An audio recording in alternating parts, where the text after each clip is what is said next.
John Fitzgerald Kennedy, do solemnly swear. I, John Fitzgerald Kennedy, do solemnly swear. That you will faithfully execute the office of President of the United States. That I will faithfully execute the office of President of the United States. And will, to the best of your ability.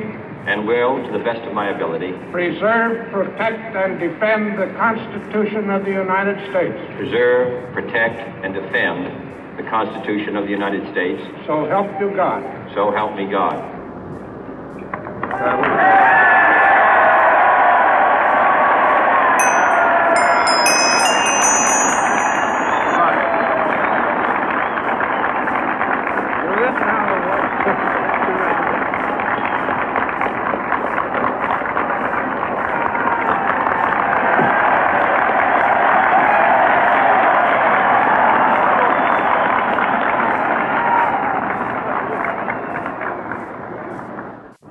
Vice President Johnson, Mr. Speaker, Mr. Chief Justice, President Eisenhower, Vice President Nixon, President Truman, Reverend clergy, fellow citizens. We observe today not a victory of party, but a celebration of freedom, symbolizing an end as well as a beginning, signifying renewal as well as change. For I have sworn before you and Almighty God the same solemn oath our forebears prescribed nearly a century and 3/4 ago. The world is very different now, for man holds in his mortal hands the power to abolish all forms of human poverty and all forms of human life. And yet the same revolutionary beliefs for which our forebears fought are still at issue around the globe. The belief that the rights of man come not from the generosity of the state, but from the hand of God. We dare not forget today that we are the heirs of that first revolution.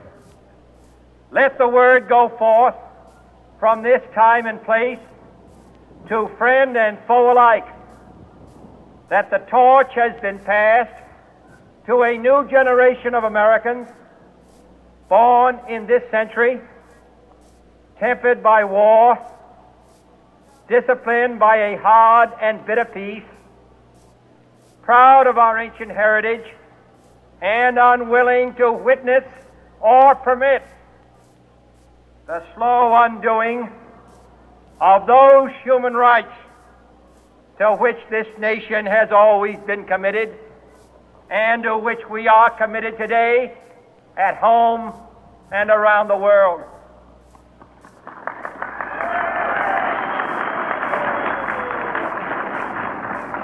Let every nation know, whether it wishes us well or ill, that we shall pay any price, bear any burden, meet any hardship, support any friend, oppose any foe to assure the survival and the success of liberty.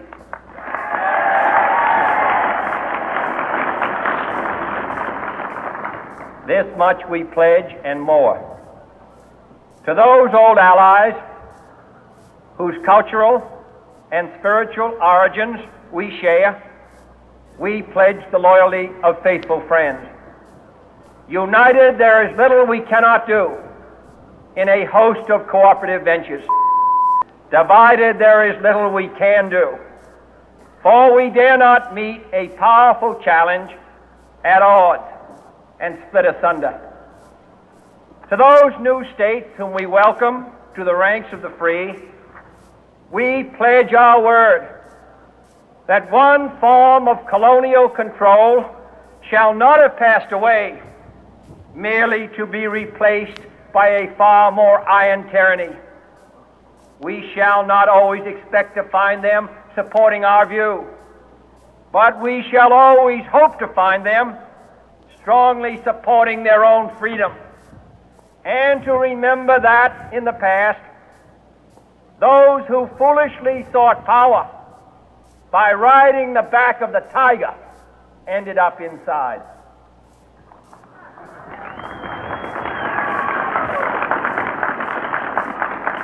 To those people in the huts and villages of half the globe struggling to break the bonds of mass misery, we pledge our best efforts to help them help themselves for whatever period is required, not because the communists may be doing it, not because we seek their votes, but because it is right.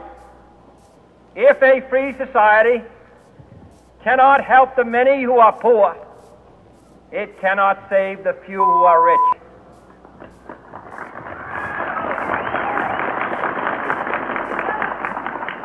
To our sister republics south of our border, we offer a special pledge to convert our good words into good deeds in a new alliance for progress, to assist free men and free governments in casting off the chains of poverty.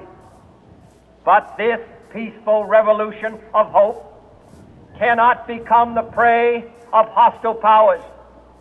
Let all our neighbors know that we shall join with them to oppose aggression or subversion anywhere in the Americas. And let every other power know that this hemisphere intends to remain the master of its own house.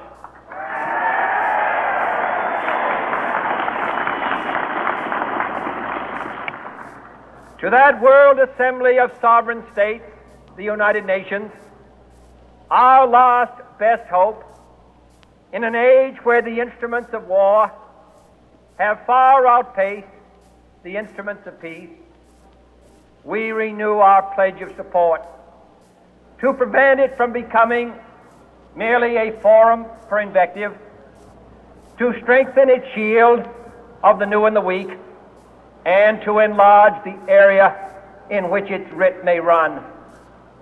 Finally, to those nations who would make themselves our adversary, we offer not a pledge, but a request that both sides begin anew the quest for peace. Before the dark powers of destruction, unleashed by science, engulf all humanity in planned or accidental self-destruction, we dare not tempt them with weakness, for only when our arms are sufficient beyond doubt can we be certain beyond doubt that they will never be employed. But neither can two great and powerful groups of nations take comfort from our present course, both sides overburdened by the cost of modern weapons, both rightly alarmed by the steady spread of the deadly atom, yet both racing to alter that uncertain balance of terror that stays the hand of mankind's final war. So let us begin anew, remembering on both sides that civility is not a sign of weakness, and sincerity is always subject to proof. Let us never negotiate out of fear, but let us never fear to negotiate.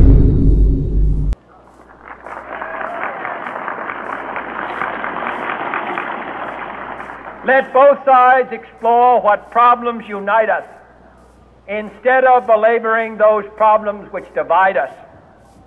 Let both sides, for the first time, formulate serious and precise proposals for the inspection and control of arms, and bring the absolute power to destroy other nations under the absolute control of all nations.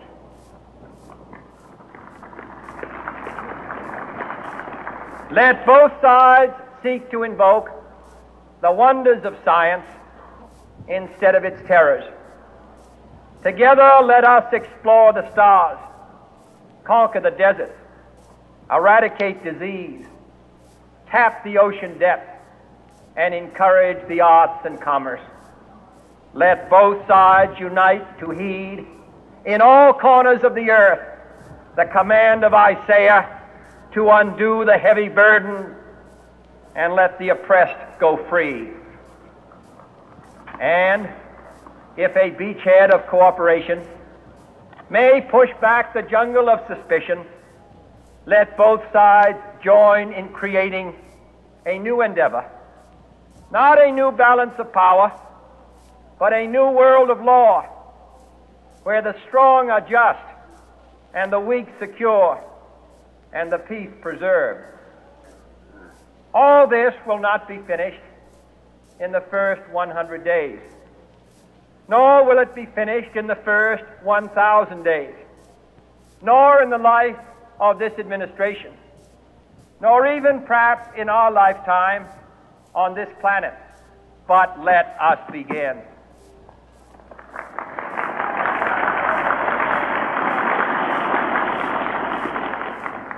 In your hands, my fellow citizens, more than mine, will rest the final success or failure of our course. Since this country was founded, each generation of Americans has been summoned to give testimony to its national loyalty. The graves of young Americans who answered the call to service surround the globe. Now the trumpet summons us again, not as a call to bear arms, though arms we need, not as a call to battle, though in battle we are, but a call to bear the burden of a long twilight struggle, year in and year out, rejoicing in hope, patient in tribulation, a struggle against the common enemies of man, tyranny, poverty, disease, and war itself. Can we forge against these enemies a grand and global alliance, north and south, east and west, that can assure a more fruitful life for all mankind? Will you join in that historic effort?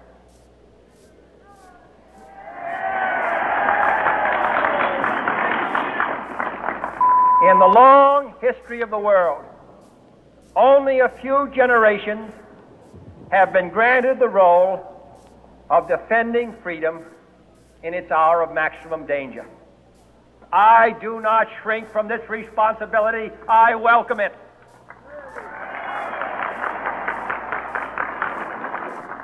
I do not believe that any of us would exchange places with any other people or any other generation. The energy, the faith, the devotion which we bring to this endeavor will light our country and all who serve it. And the glow from that fire can truly light the world. And so, my fellow Americans, ask not what your country can do for you. Ask what you can do for your country.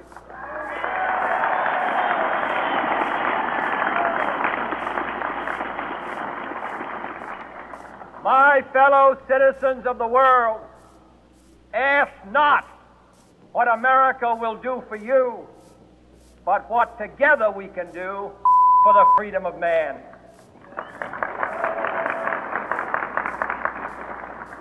Finally, whether you are citizens of America or citizens of the world, ask of us here the same high standards of strength and sacrifice which we ask of you. With a good conscience, our only sure reward, with history the final judge of our deeds, let us go forth to lead the land we love, asking His blessing and His help, but knowing that here on earth, God's work must truly be our own.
avance et